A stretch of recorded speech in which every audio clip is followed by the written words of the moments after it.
नमस्कार बच्चों, मैं श्रीमती गीता पी नायर, व्याख्याता वाणिज्य, शासकीय उच्चतर माध्यमिक विद्यालय मर्रा से। बच्चों, आज हम लेखाशास्त्र विषय के अध्याय 1 साझेदारी फर्मों का लेखांकन आधारभूत सिद्धांत के अंतर्गत साझेदारी से आशय व साझेदारी की क्या विशेषताएं हैं, इसके संबंध में अध्ययन करेंगे। बच्चों, जैसे कि हम सब जानते हैं कि एकाकी व्यापार वह व्यापार होता है जिसके अंतर्गत एक व्यक्ति ही व्यापार को शुरू करता है। वह अकेला व्यापारी ही पूरे ही व्यापार का स्वामी होता है। व्यापार में अगर लाभ हो या हानि, दोनों ही दशा में उस अकेले व्यापारी को वहन करना पड़ता है। एकाकी व्यापार में पूंजी सीमित मात्रा में होती है। चूंकि अकेला व्यापारी है, इसलिए कार्यकुशलता भी सीमित होती है, लेकिन उत्तरदायित्व जो है वो असीमित होता है। अतः इस कमी को देखते हुए साझेदारी व्यवसाय का जन्म हुआ। साझेदारी व्यवसाय के अंतर्गत दो या दो से अधिक व्यक्ति किसी व्यापार को शुरू करते हैं। अब चूंकि एकाकी व्यापार के अंतर्गत व्यापार जो है वो छोटा होता है, किंतु साझेदारी व्यवसाय में एकाकी व्यापार की अपेक्षा जो है वो व्यवसाय बड़ा होता है, तो निश्चित ही पूंजी की मात्रा अधिक चाहिए। तो इन साझेदारों के बीच में से कोई एक साझेदार पूंजी लगाता है, कोई एक साझेदार ऐसा होता है जो प्रबंधकीय कार्य में कुशल हो। तो किसी साझेदार की पूंजी लगती है, किसी साझेदार का प्रबंधकीय गुण लगता है। अतः इस तरीके से एक उद्देश्य के तहत दो या दो से अधिक व्यक्ति जो है अपने व्यापार को शुरू करते हैं और इस व्यापार के अंतर्गत वह ये निश्चित करते हैं कि लाभ हानि का विभाजन किस प्रकार से किया जाएगा। तो अब हम कह सकते हैं साझेदारी से आशय जब दो या दो से अधिक व्यक्ति मिलकर किसी समझौते के अनुसार वैधानिक व्यापार चलाने के लिए तैयार हो जाते हैं एवं पूंजी, अनुभव और श्रम को लगाते हैं और उसके फलस्वरूप होने वाले लाभ अथवा हानि का विभाजन आपस में करते हैं, तो उसे साझेदारी कहते हैं। परिभाषा देखेंगे।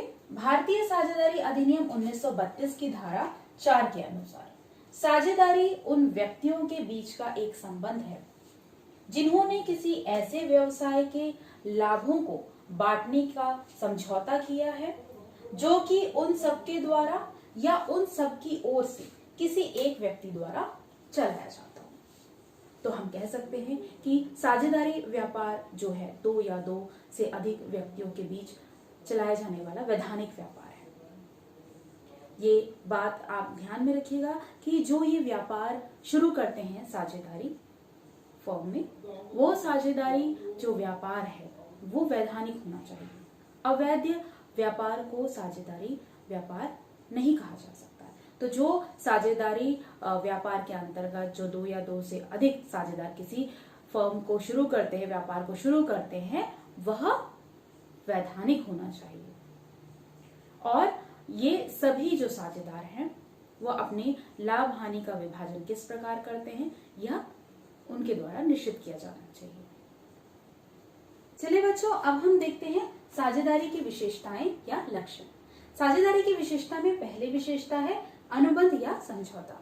किसी भी साझेदारी का जन्म अनुबंध या समझौते से होता है। अतः यह अनुबंध या समझौता लिखित भी हो सकता है और मौखिक भी हो सकता है, किंतु लिखित समझौता साझेदारों के हित में होता है। दूसरा है साझेदारों की संख्या।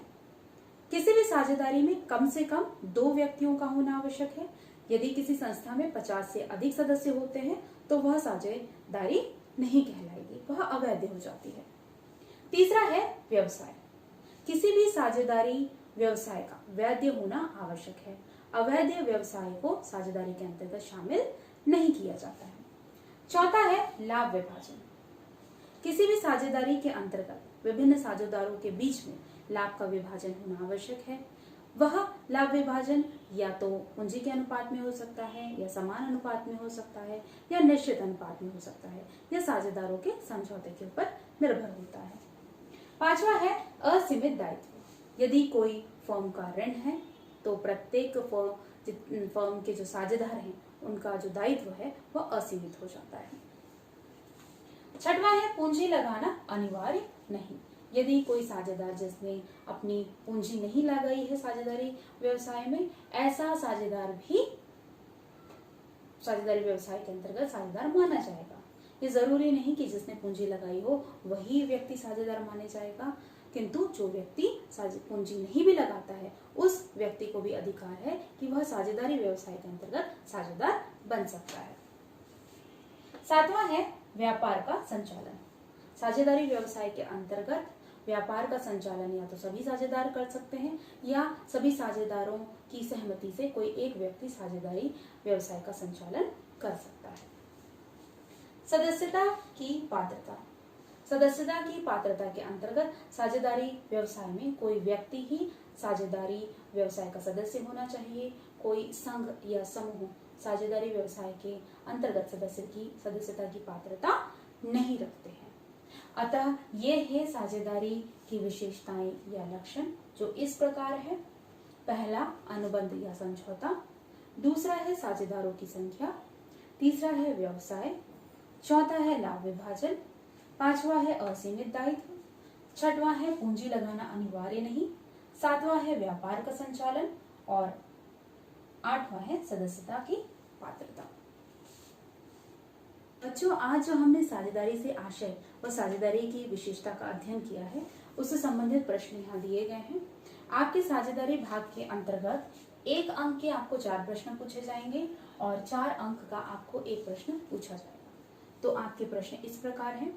अति लघु उत्तरीय प्रश्न में पहला प्रश्न है, साझेदारी व्यवसाय में न्यूनतम कितनी संख्या होनी चाहिए। दूसरा प्रश्न है, साझेदारी का जन्म किसके द्वारा होता है। तीसरा प्रश्न, साझेदारी व्यवसाय में साझेदारों का दायित्व क्या होता है। लघु उत्तरीय प्रश्न में आएंगे। पहला प्रश्न है, साझेदारी क्या है।